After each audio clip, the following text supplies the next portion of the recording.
Welcome to Southwest Desert, where adventure meets the arid beauty of the American Southwest. Join us as we explore the rugged landscapes, uncover hidden historical gems, and dive deep into the rich legends and culture of this iconic region. Subscribe now and hit the bell icon so you don't miss out on our latest desert adventures. Please leave a like or comment. This is very helpful. Let's journey together into the heart of the Southwest Desert.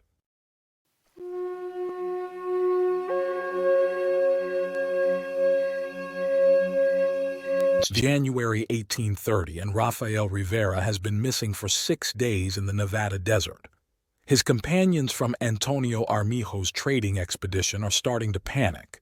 No water, no food, no sign of their scout who disappeared while searching for a route across 300 miles of blistering, trackless wasteland.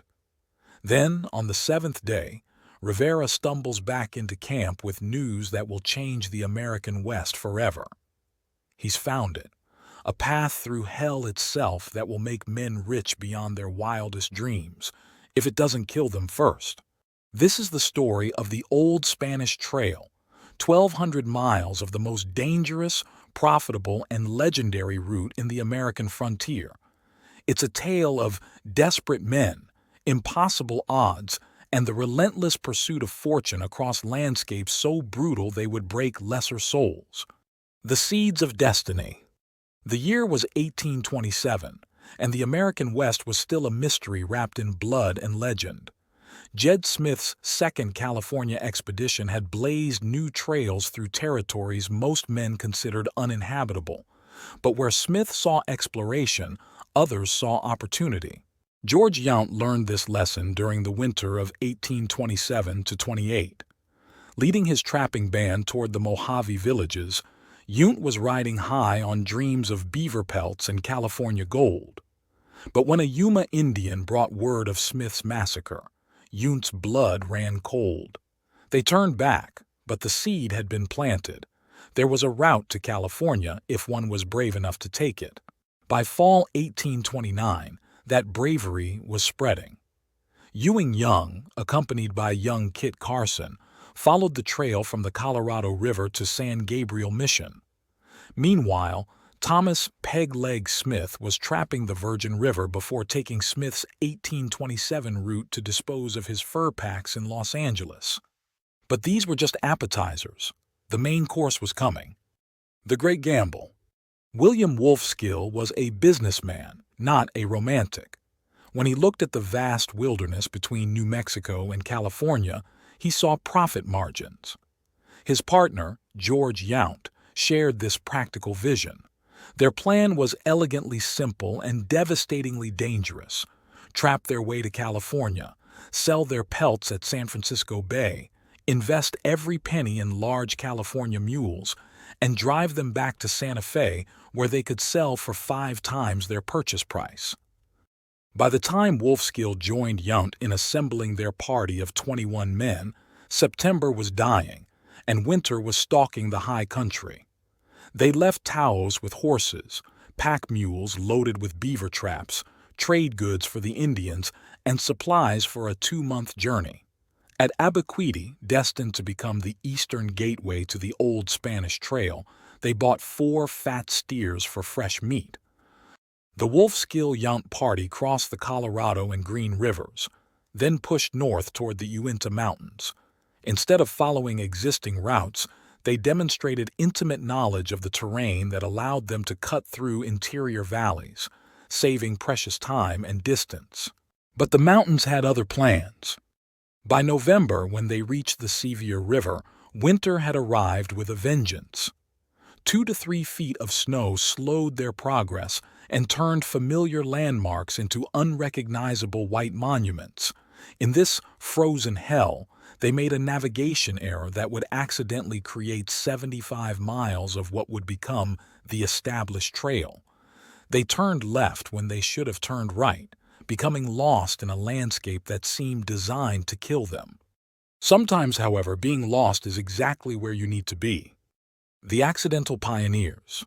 George Yount would later recall how they stumbled through the snow, following the Sevier River upstream to what is now Spry, Utah, before veering west to intercept Smith's route near Cedar City. What they didn't know was that they were pioneering a route that would eventually shorten the original trail by nearly 250 miles. Their mistake had become the foundation of a commercial empire. This wasn't just about finding a shorter route. It was about survival in a landscape that seemed actively hostile to human life.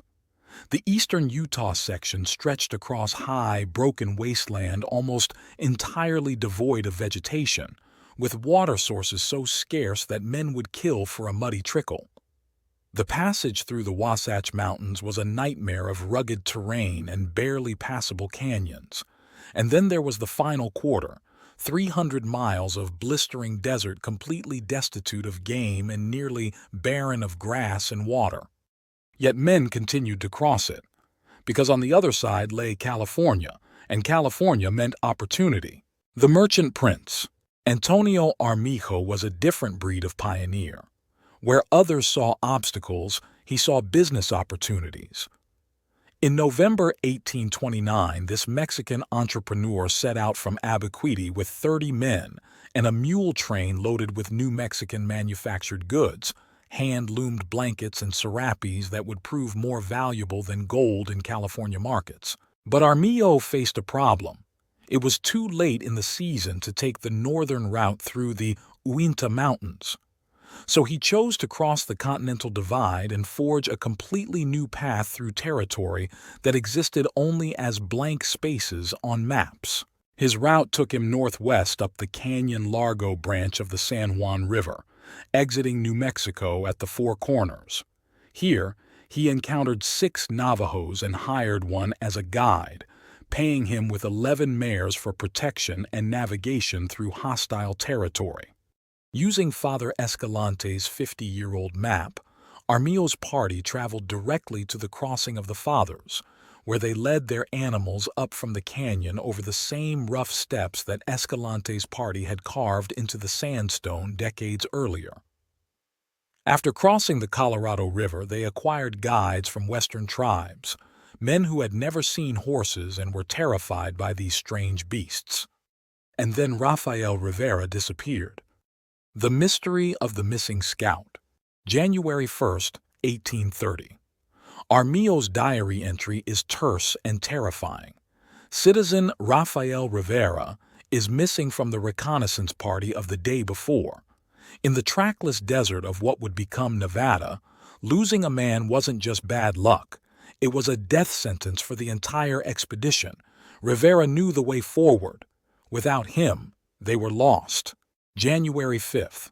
Reconnaissance party returned and did not find Rivera.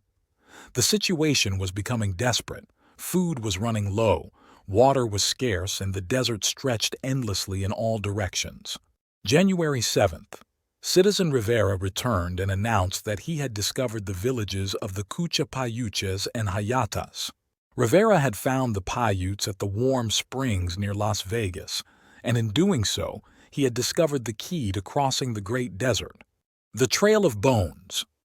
For the next 13 days, Armijo's diary entries read like a catalog of suffering. At Dry Lake, at the Little Spring of the Turtle, at the Pass without water, a day's journey without water, at the Lake of the Miracle, a day's journey without any water.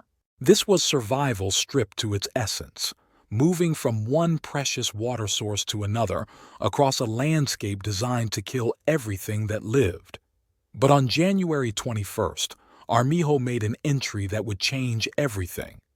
At the arroyo of the Hayatas, at the end of which comes in the trail from Moqui, traveled by the Moquis with the object of trading shells with said Hayatas.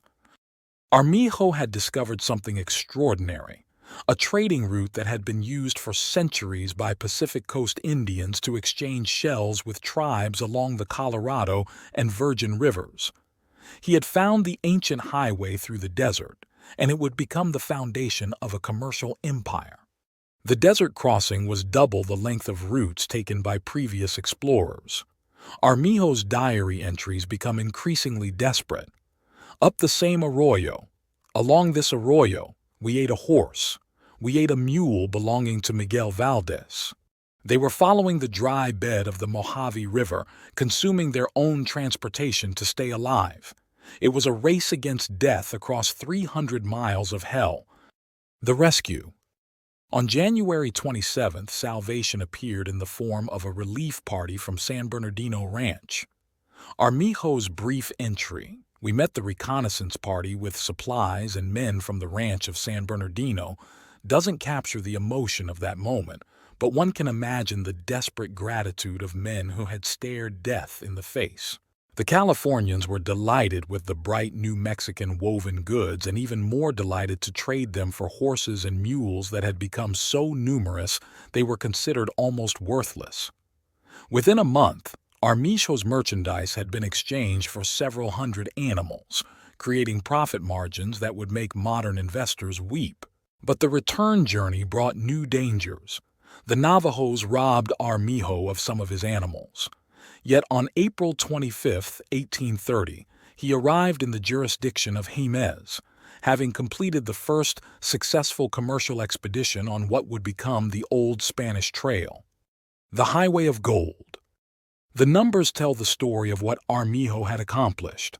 A mule worth $10 in Los Angeles could easily sell for $50 in Santa Fe Plaza. The Old Spanish Trail had become a highway of gold, and every entrepreneur with courage and capital wanted a piece of it. But success brought new challenges. As more parties used the trail, the Ute chieftains became increasingly demanding in their extortion at fords and passes. The Paiutes, described as the hyenas of the western deserts, haunted the trail continually, pilfering night camps and killing stragglers. Year by year, small traders banded together into large caravans for mutual protection. By 1847–48, the trade had reached its peak with single great caravans moving westward each fall and returning in spring. Lieutenant George Brewerton, traveling with Kit Carson, described a spring caravan of 200 to 300 Mexican traders driving nearly 1,000 head of animals back across the desert. Their appearance was grotesque in the extreme, ranging from wealthy Californians in embroidered jackets with silver buttons to skin-clad Indians with bows and arrows.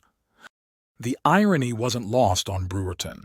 These poorly armed traders, carrying fortunes in livestock and goods, were so vulnerable that a few resolute men might have captured their property and driven the traders like a flock of sheep. Yet they persisted, driven by profits that made the dangers worthwhile. The merchandise flowing eastward, silk and oriental goods that had reached California via Yankee clippers in the China trade, represented the first truly global commerce crossing the American continent. Legacy of the trail. The Old Spanish Trail had become more than a route. It was a lifeline connecting two worlds.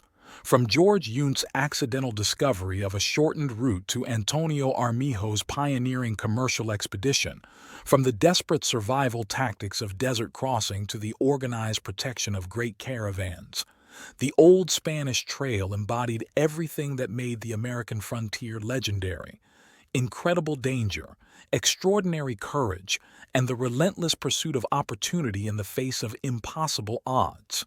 Join my Patreon community and discover my art print products on my website in the links provided in my description and link above. Also, if you would like a particular image from my videos, give the timestamp for image, and I will upload it to my website and Patreon. Thank you for joining your desert frontiersman Alan for another Southwest story. Check out my large catalog of Southwest videos and playlists on historical tales, legends, lost gold stories, and adult bedtime stories. If you like a certain image from my videos, tell me in comments and give timestamp. Happy trails!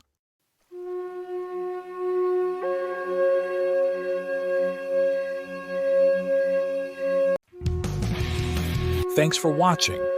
If you enjoyed this video, don't forget to like, comment, share, and subscribe for more great content. Hit the notification bell so you never miss an update. See you in the next video.